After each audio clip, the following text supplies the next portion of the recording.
11 Houston, you're good in 1 minute. Apollo 11, this is Houston. You are go for TLI, over. Apollo 11, thank you.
Good afternoon. Can everyone hear me clearly? Yeah, good afternoon, Yes, Mark. I can. Good afternoon. Gentlemen, thank you for agreeing to join this webinar, number 4 in the series within the context of the 5th Global Satellite and Space Show. Inevitably these days we're all meeting virtually. It's good of you to have made the time and to make yourselves available to be with us for this afternoon for the next 40 or 50 minutes or so. Gentlemen, Karl Keppke, Vice President Sales Middle East Africa with Global Eagle. Thomas van den Driessche, President and Chief Commercial Officer with ST Engineering iDirect. It's a privilege to have you with us today. To all of you tuning in, good morning, good afternoon or good evening, wherever you happen to be, wherever you are in the world. The format of today's proceedings is that each of our distinguished panelists is going to take around about 10 minutes or so to offer some opening introductory remarks. Those remarks may be accompanied by PowerPoint slides, and we will then go into a question and answer session. The initial questions will be prompted by the content of the speakers' respective presentations, and then we'll go into a series of additional questions. So, gentlemen, I believe that Karl Keppke will be leading us off this afternoon. So, Karl, it's over to you for up to the next 10 minutes. Thank you very much, Martin, and thank you very much to everybody joining this call. It's certainly a pleasure to be attending it. It's an unusual format, as you mentioned, that everything's virtual nowadays. But you know, just to give a heads up on Global Eagle and what we do in in-flight connectivity is we have as a motto, we connect, entertain, and inform passengers and remote workers with fast internet, live television, games, and applications. And our business is divided into 3 sections or divisions. So we do a lot of aviation work, maritime, and land business.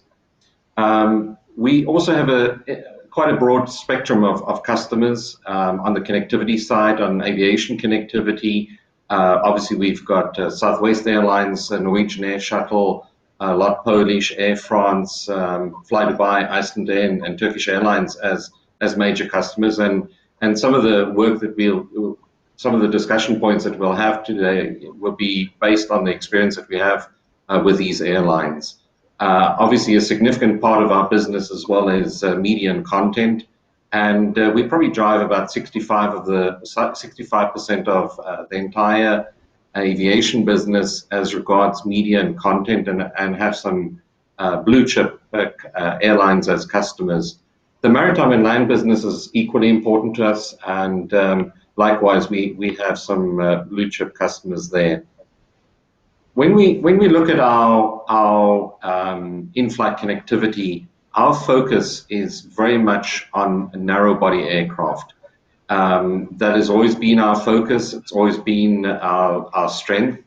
And if you look at our customer base, starting in the US with Southwest Airlines, it's a 737 fleet. Iceland Air, which bridges the Atlantic. Norwegian Air Shuttle, a lot Polish, Turkish Airlines, Air France, and Fly Dubai. So you clearly see a pattern in how we service these customers and the type of coverage that we offer them. What we also look at is maximizing network utilization and efficiency. So we certainly are interested in looking at satellite redundancy, scalability, and some of the stuff that we'll be talking about a bit later is related to how we cater for capacity to airlines in these particular regions. When we start looking at our equipment and what we do, we have over 1,100 chipsets installed, with several hundred more coming down the line with new contracts that we've signed up in the last 2 years. And then obviously on the connected entertainment experience, to us it's not just an internet connection, it's also a messaging, on-demand movies, live television, games and music. So our focus is to offer passengers a holistic experience and not just an internet browsing experience. Now, a lot of folks perhaps do not know it, but we do about 65% of the global market share of airline content service provisioning. We had the first connected narrow body flying in China. We certainly believe that we have the industry highest throughput for the connectivity on the aircraft, which is up to 500 megabits per aircraft. And then retaining the focus on the narrow bodies, we line fit and retrofit on the 737s, both in the NG and MAX, or I guess I should say 737-8 or -9 aircraft. And then obviously retrofit on the A320 family. And what gives us credibility is in the last 2 years we've won some significant new contracts. In 2018 we won the Air France in-flight connectivity program on the A320 family of aircraft, and we did that in conjunction with Orange in France.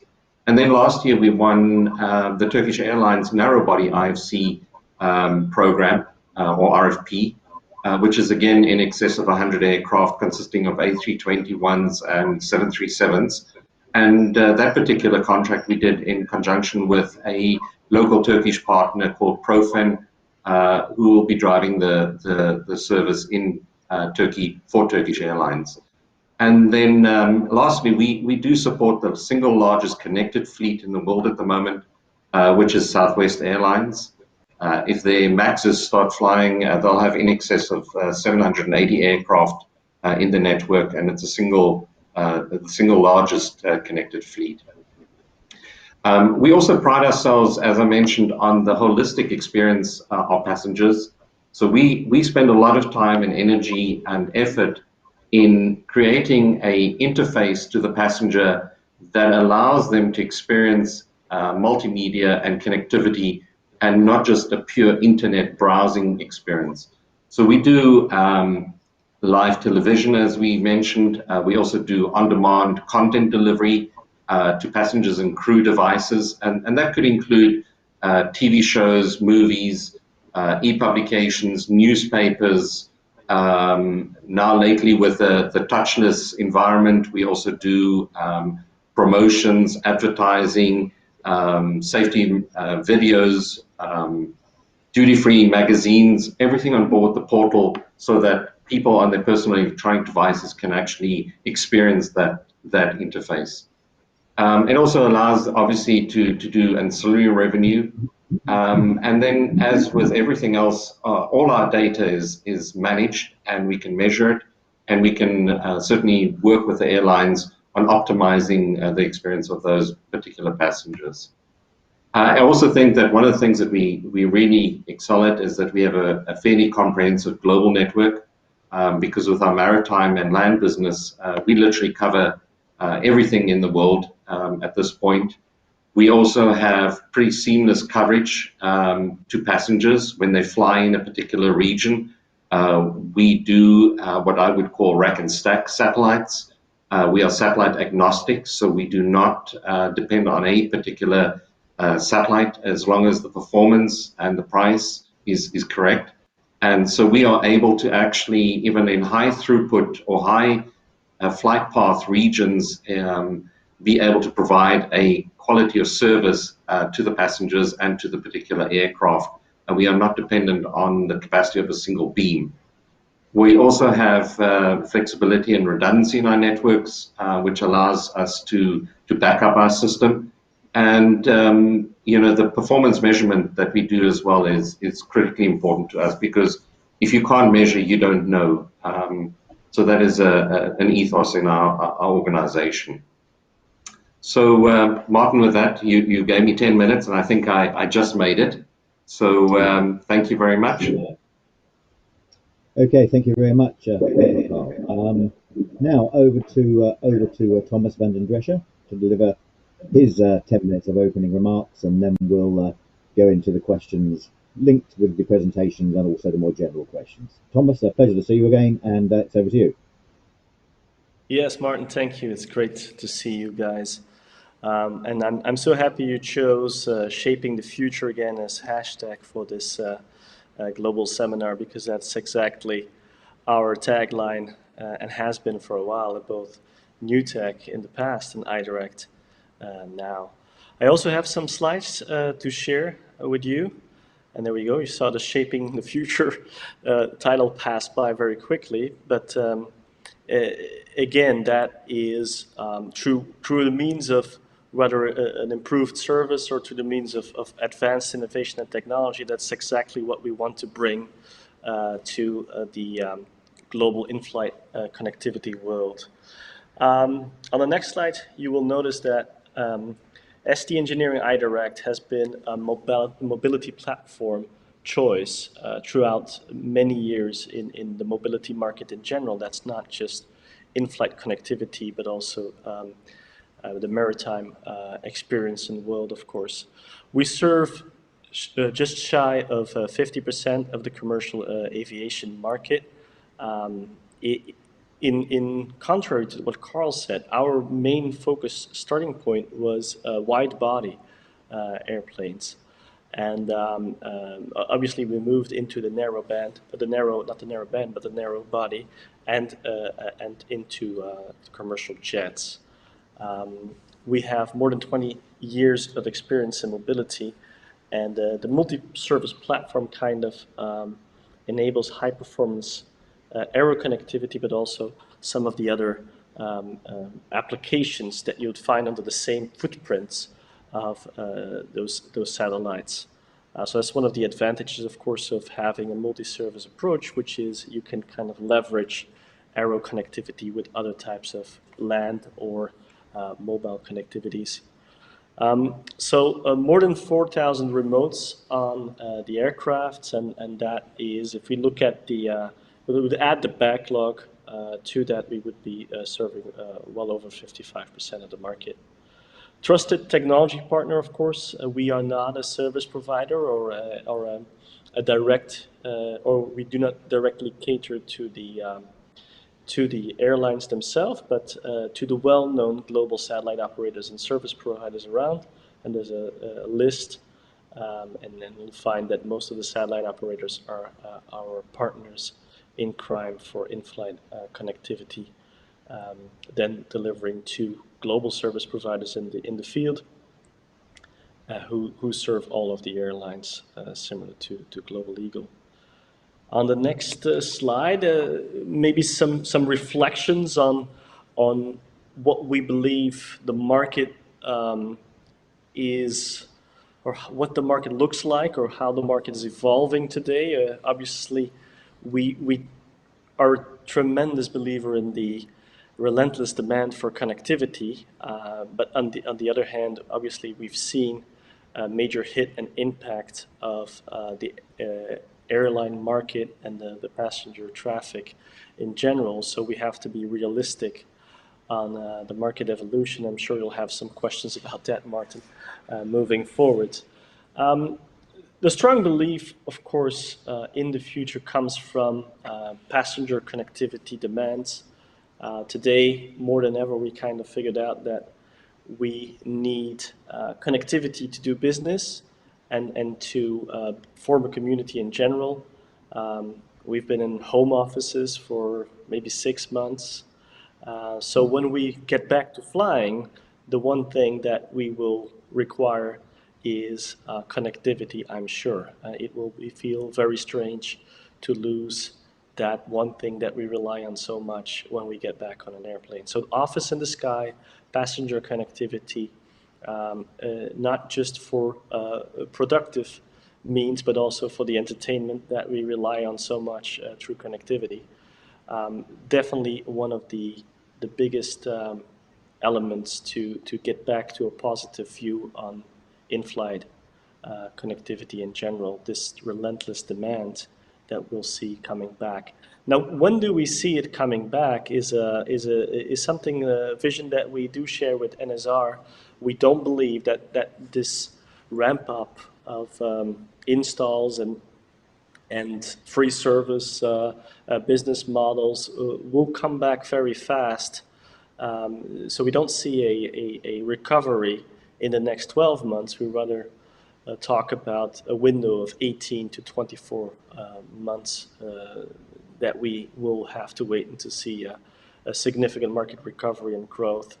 So we're pointing to 2022, 2023 timeframe for that. Other forms of optimism still in the, let's say, from now to in the next decade, $10 billion of forecasted capacity coming up to serve in-flight connectivity. We also see a need of about 36,000, let's call them terminals or modems on board of wide and narrowband and commercial jets. So quite a significant market for us, up to $360 million of equipment. And we also see about more than 500 gigabits per second increase of capacity for this market coming up in the same 10-year period. So overall, being realistic, it's a terrible, for the moment, it's a terrible place. Companies close bankruptcy and so on, and continuously in the news for stimulus packages for airlines in the US for sure, but the market itself is in a spiral that hasn't been in for a very long time or ever. So let's be realistic, but let's be slightly optimistic on the vision that the connectivity element will prevail once we get back into more normal, whatever those new normal circumstances are. Moving on, I think some of the elements that are important to our ecosystem, I want to point out the elements that are expected from us as a technology provider, as an equipment and system provider. Global service delivery, of course, I was talking about wide-body airplanes, which are coming into relationship, obviously, with transatlantic routes and global services. So the ability and the capabilities of having a seamless global service delivery, patching multiple capabilities, if not coming from satellites, multiple geostationary or later on, MEO, LEO, and so on, this capability to build a system around that, both from the data as well as from the management component, is extremely important.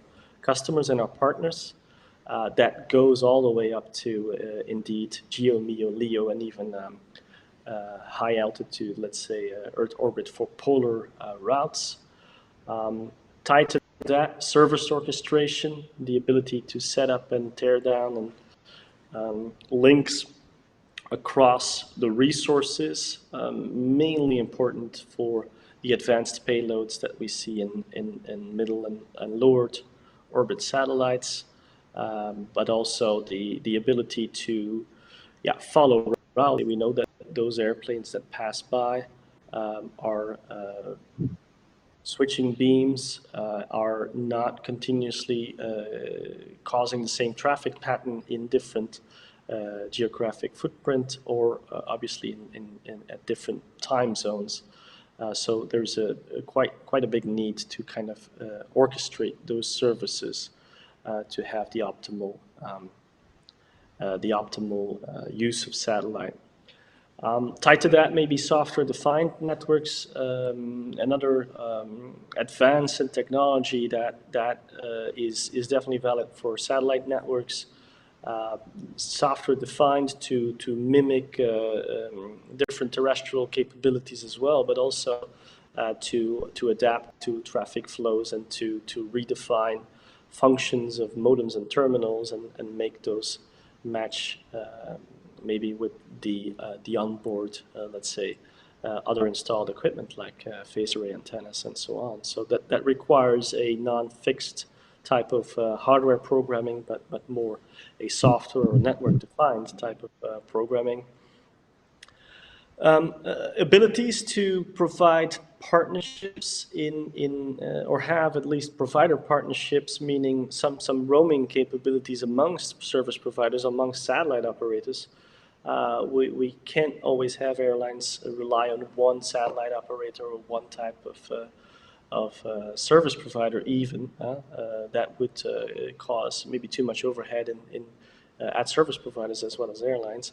So the ability to create an ecosystem where you have capabilities to roam or to exchange capacities and to mix and match is something where our is looking at ST Engineering iDirect to fulfill some of that role as an intermediate system provider, let's say. Terminal integration, again referring to the multitude of different type of flat panel antennas, be it mechanically steered or phased array, electronic beam assignment type of antennas. There's quite a big need to kind of optimize modems and systems towards those antennas, and it's not just plug and play. It will not be plug and play for quite a long time, I'm afraid, but our ability to create a terminal based on either something like Jet Talk, which we have a joint venture with ST Engineering, or other phased array antennas, is a capability that enables our service providers and the airlines eventually to use any type of satellite capacity, be it geostationary or very high throughput satellites in geostationary orbit, or GEO, MEO, and LEO, or HEO even capabilities. And then regulatory compliance, where of course to support that also means technical and system implications on where you can transmit and where not, and when and which altitudes and over which areas, and the compliance with the maps is more relevant in aero than in any other mobility market, I would say. So I'm going to go to the next slide, and I'll try to conclude there.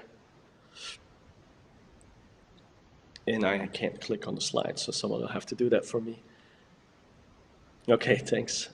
These are the elements that we have been known for and that will continue whether the ecosystem changes below that, and change can mean all kinds of different things. It can mean consolidation in the market, but it also can mean new capacities coming up.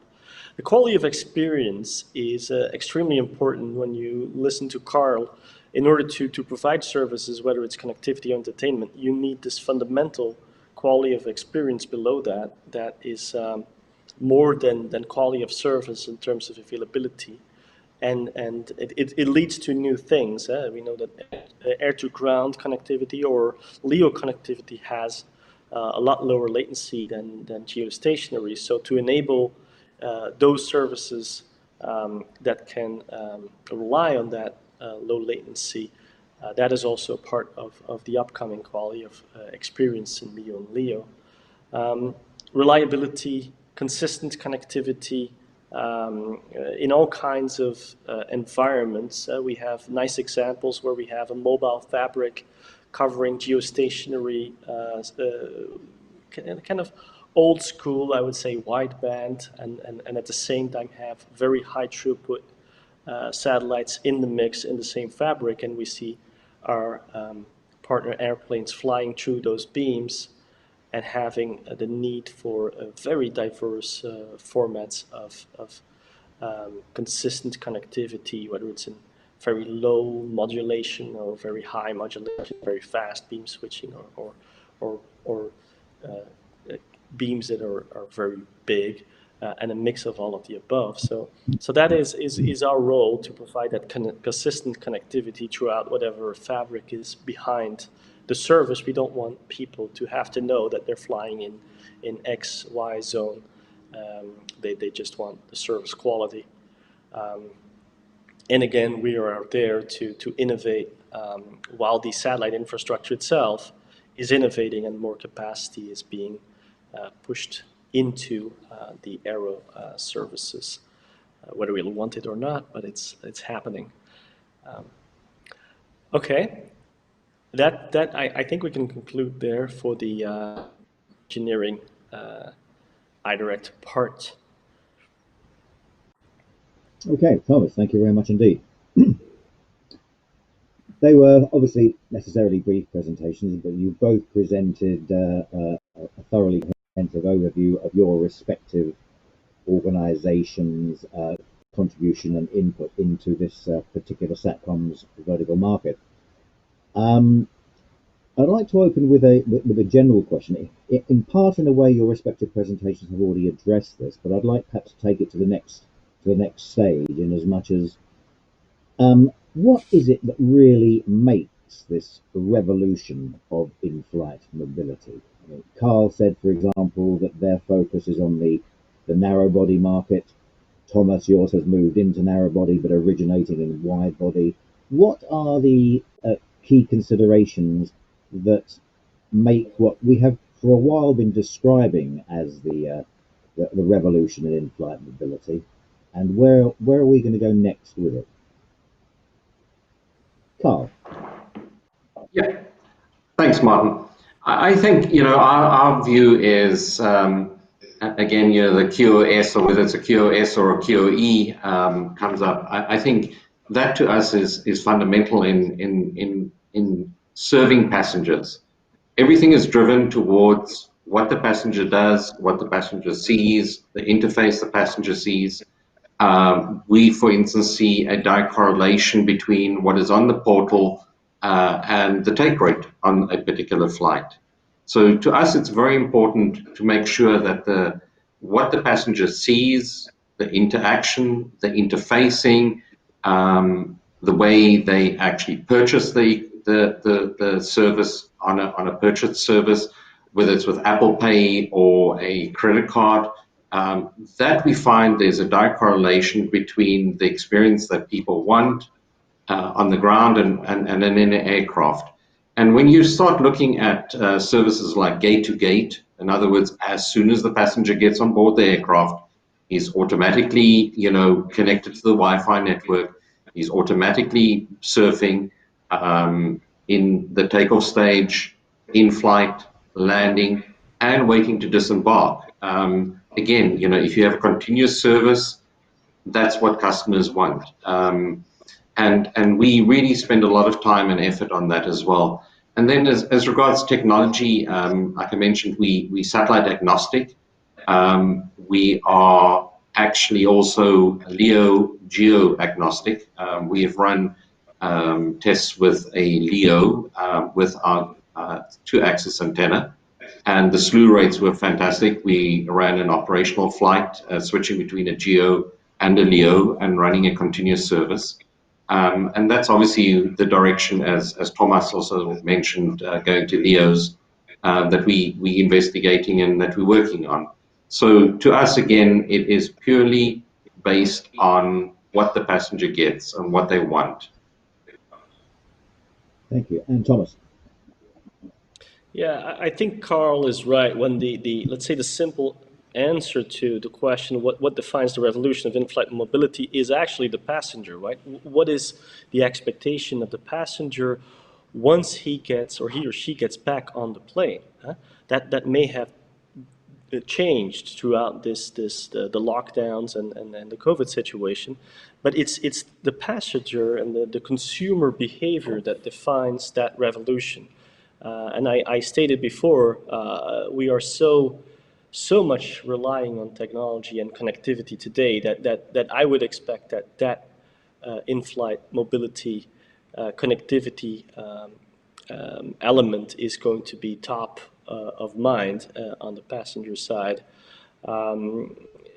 Obviously, to have a different quality of experience and a different quality of service, one that maybe has been increased in terms of expectation over this period, we may expect a passenger not willing to go back to the, let's say, the low bandwidth type of, yes, I'm connected, but I can just do email type of experience. So that to enforce that, obviously all of these technologies that we've been talking about are going to lead us into performance, whether it's higher throughput or a better reliability of connectivity, maybe different stacks of elements of video and data running, and of course the services that we want on the airplane.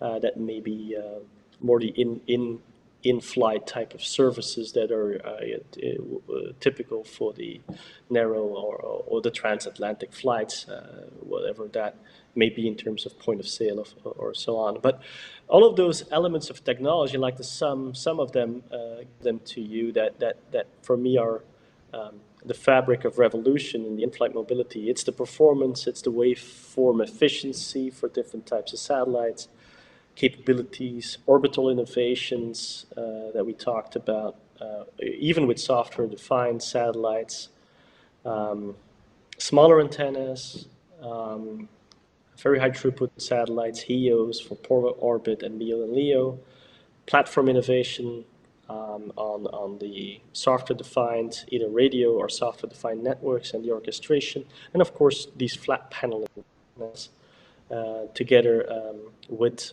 our capability to build networks in the according to some of the industry standards like 5G and other terrestrial standards. And we don't want to be exotic when it comes down to satellite-enabled in-flight connectivity. We don't want to have we do want to enforce or enable the gate-to-gate experience, as Karl says. That's why we have to be in line with, for instance, 5G architecture and other types of terrestrial networks. Okay, thank you. Now, of course, SATCOMs in general and in-flight mobility specifically rests on the triple pillars of the technologies, the network services, and the applications. Now, obviously, recognizing that these are interdependent, which of those three do you think is currently the closest to delivering on the market's expectations and aspirations? Thomas. Yeah, well, as a technology provider, of course, we're willing to meet the, let's say, the performance demand of the performance demand first on today's customers and with existing capabilities. It takes a while to roll out the technology, though, to each single airplane. The typical for the kind of aero environment is that there is a lag of capabilities getting into the retrofit or into the line fit element. And for sure now, with not a lot of airplanes going to be delivered, let's say not a new demand, it's going to take some time for the latest and greatest technology to get there. Our focus, of course, is on those innovations that make more capacity available across the service providers, enabling new constellations, and so that it's rapidly available to the market when it comes online. And that's exactly what we do. And we also see, by the way, that once a constellation or a new satellite is launched, that our time to market to enable that is very, very high. We've seen it with those that have been deployed in the beginning of the year. So performance is one, and of course we referred in a couple of Karl as well to the capabilities of how much throughput you can bring to a plane delivering whatever applications in service, and that capability is on many of those 4,000 installs that we had. Many of those modems are capable of doing more than 400 megabit per second, but obviously the availability of constellations and throughput and the economic viability has to be there to enable that on each individual airplane. Yes. Oh. Yeah, I'd like to just add to that. I think, technology is one element, and quite correctly, as Thomas says, it takes a long time to get the equipment or the ship set onto the aircraft because of certification processes and so on. I think the one thing that is super important in shaping the future is cost. And if you look at, as a service provider, and you look at the overall cost of a network and delivering the type of passenger service that you require, the cost of the network service, in other words, satellite capacity cost, is probably the single most important element to control, because it actually does define what you can do, how you can do it. Even with current technology, there is no issue, as I mentioned, offering 500 megabits to an aircraft, but it's not cost viable at this point. So the big drive for us is to start looking at, and that's obviously where the move to MEOs is and LEOs, because you can start looking at significant cost savings on the satellite capacity and driving the cost of delivering this expected service down to the passengers. Technology itself is fantastic, but whether a modem does 500 megabit or does 600 megabit, it at this point doesn't matter, because you got to get the cost of the satellite capacity down and the cost of the service that you're running. And the same likewise with flat panel antennas, and there's going to be a place for flat panel antennas, and it's coming, but we're just not quite there yet. Okay, well, I'm glad you've brought up that subject, because that's the substance of my next question.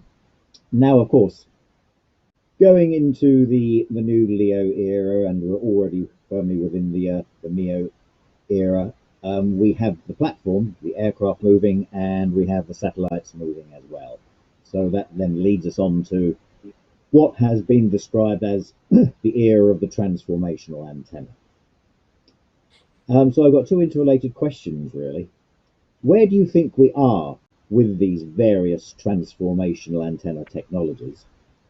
And of course, while there are the different types of flat panel antenna technologies, is it possible to make a generalization as to whether the promised performance of these technologies will actually help sell to airlines, particularly given the airlines' difficult economic circumstances at the moment? I'm going to pick on Karl to go first. Okay. All right. Thanks, Martin. Yeah, I think maybe if I can respond to your questions in reverse and answer the last one first.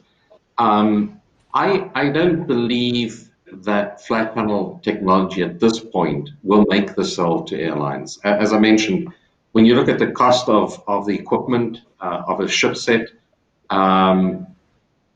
it is a fraction of what the overall cost of the network is.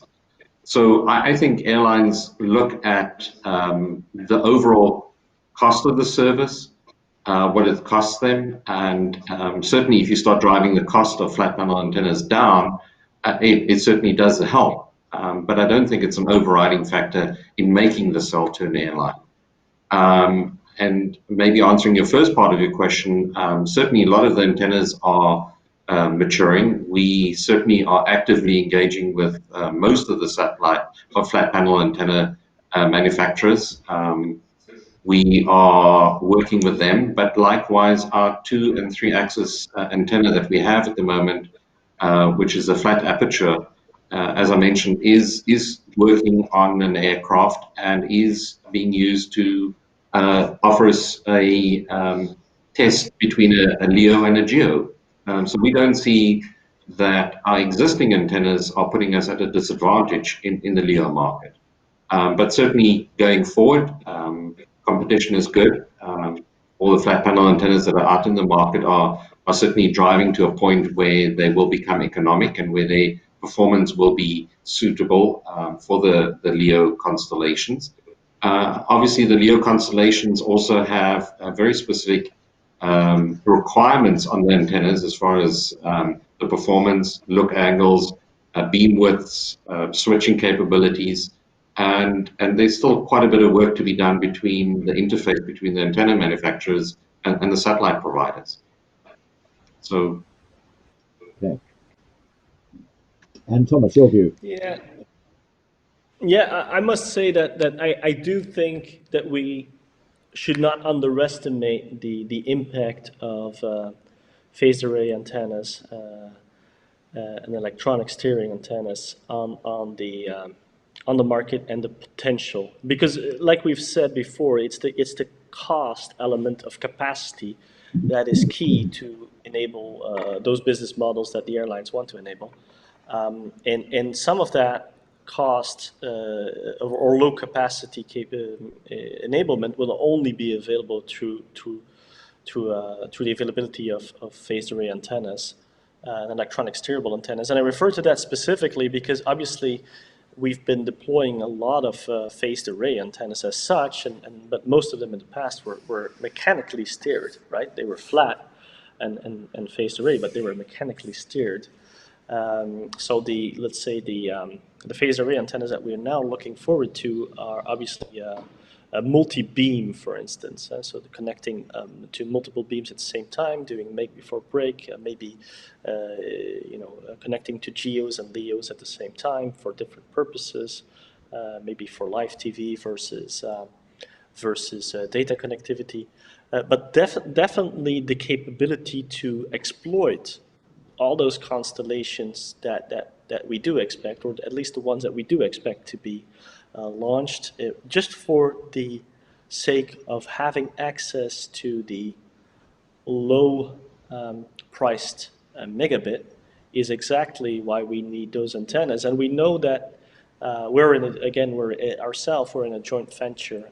ST Engineering is in a joint venture for Jet Talk, KU and KA band, electronic multi-beam phased array antennas, and that enablement does not come at a higher cost than the legacy antennas that have been deployed in the past. So it's not a matter of what the price of a terminal is for aircraft or things like that. It's more how fast can we get the innovation to be completely viable to enable the low-cost constellations. Of course, those constellations themselves have been very promising, but not necessarily already fully functional yet, right? And even also being quite in trouble because of the COVID situation, I must say, in terms of bankruptcy or investment need.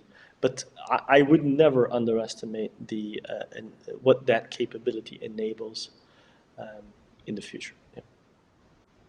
Okay, thank you.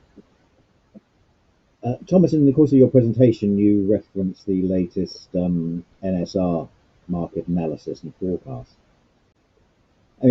Pre-pandemic, forecast expectations for in-flight broadband demand were very, very buoyant, of course, and based on observations about a new type of airline customer whose choice of airline, indeed, was very often influenced by the quality of in-flight connectivity. And you already touched on, when you think it's reasonable and rational and logical to look at when those customers are really going to start to come back and airline businesses take off again. Forgive the pun. That was unintentional. But in-flight connectivity isn't really only about the passenger, is it? There are also issues relating to important for the airline in terms of aircraft systems monitoring, aircraft fleet management, cabin crew passenger communications, the latter of which has become more to the fore in the context of a sort of zero-touch services and minimizing interaction between passengers and crew. It's also important for jet engine manufacturers, for example, in terms of monitoring engine performance, air traffic management infrastructures.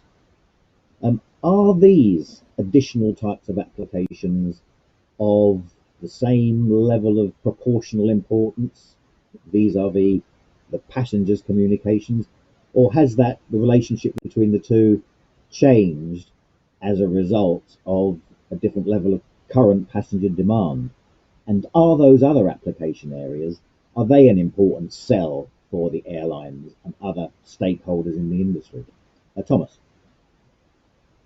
Yeah, I obviously I think they are. So I wouldn't call it all connectivity, and to a large extent, regulatory wise, it doesn't necessarily go over the same connection. Even when we talk about system monitoring or engine monitoring, that may be an obligation to have a different connection for that than the passenger traffic, of course.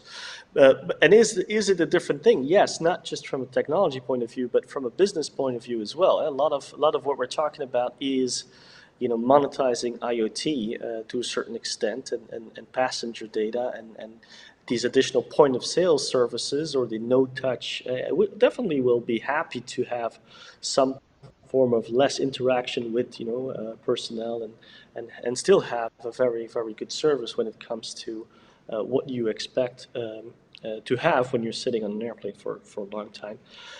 So are they different business models? Yes. Are they different technology bits? Yes. Is there a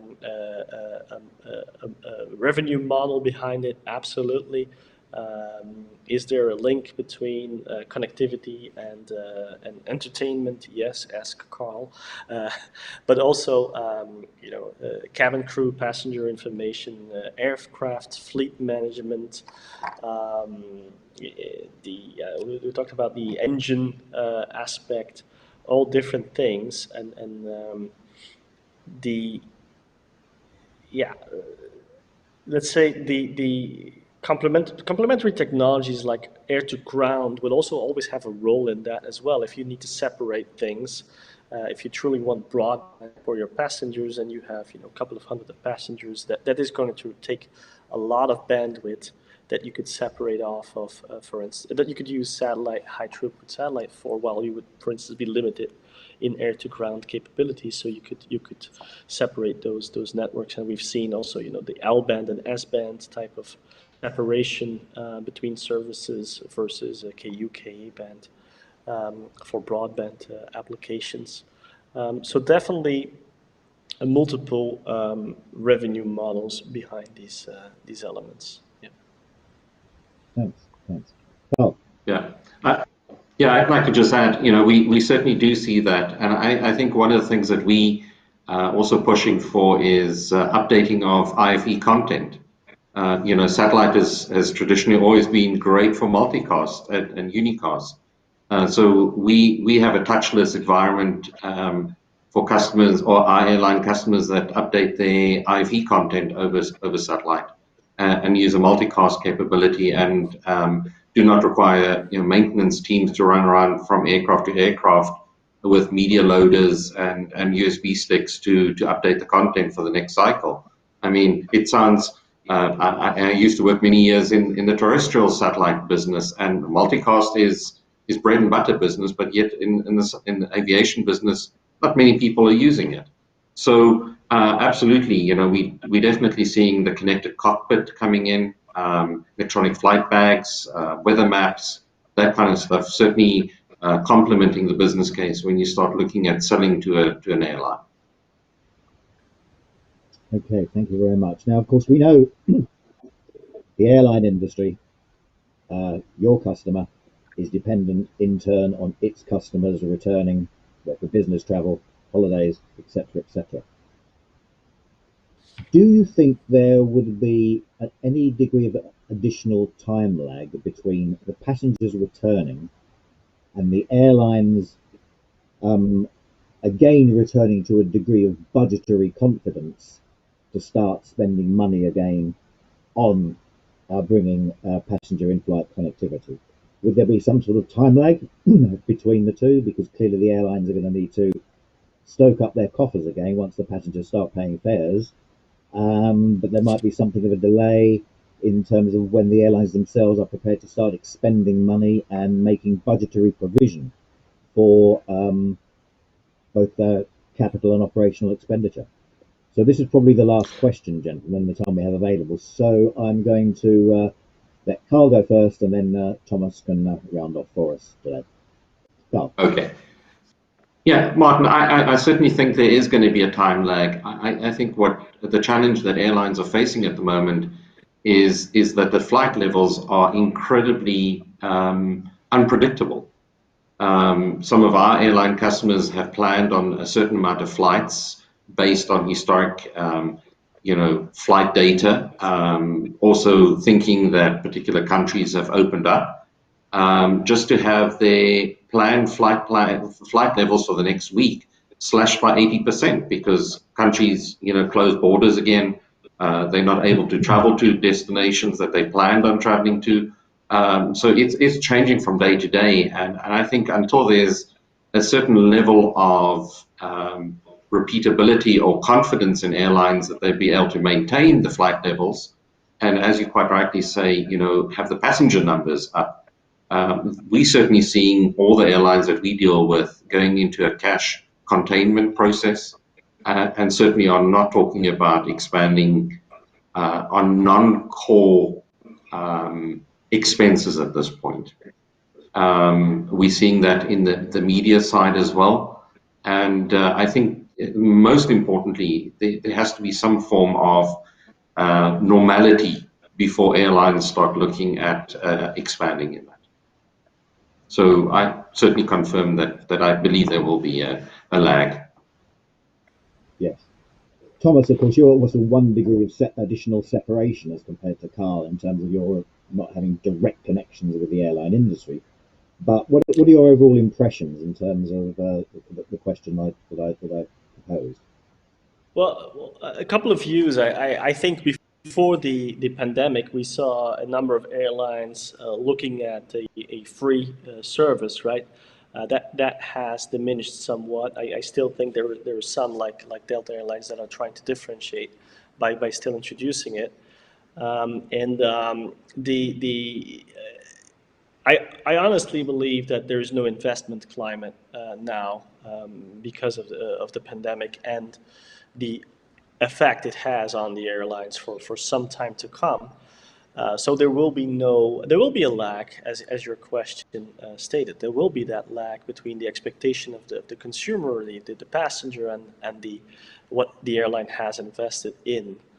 I am sure. However, we are deploying networks on the new capacities that are being launched, whether it's the late App Star launch, or whether it's Inmarsat's GX5, or what we did with SAS last year. It is quite a bit of new capabilities being launched, and there is a kind of a return on investment model, obviously, to look at what airlines are currently spending on in terms of operational cost for broadband services versus if they would invest in this new capabilities, what they would spend then. So that we have to believe that there is and then there's this obvious return on investment type of model as new capabilities are being provided that will ask the question to the airlines again: do you want to switch from an old way of working to a new way of working? Do you want to benefit from lower costs? So that will dictate also some of that. So while I do think there's no investment climate, but the satellite market is moving forward, right? So you either go on board, and hopefully we will see the airlines trying to recover and win market share by providing connectivity. Yes. And that's what I'm hoping Yes. for and how I would conclude, right? Indeed. That's entirely logical and based on previous studies. So yeah, with that I absolutely agree. Well, gentlemen, we have just about run out of time. I'd like to thank you for your time and for your insights in the last 50 minutes or so. And I think we can agree to close this call on the basis of a cautious optimism. So with that, we'll come to a close. And to you both, to the organisers of this event, and to the audience out there, what else can I say apart from stay safe and goodbye. Goodbye. Thank you very much. Bye-bye. Bye.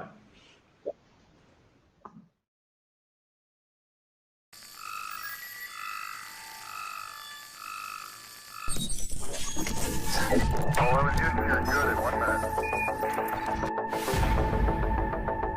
Apollo 11, this is Houston. You are go for TLI, over.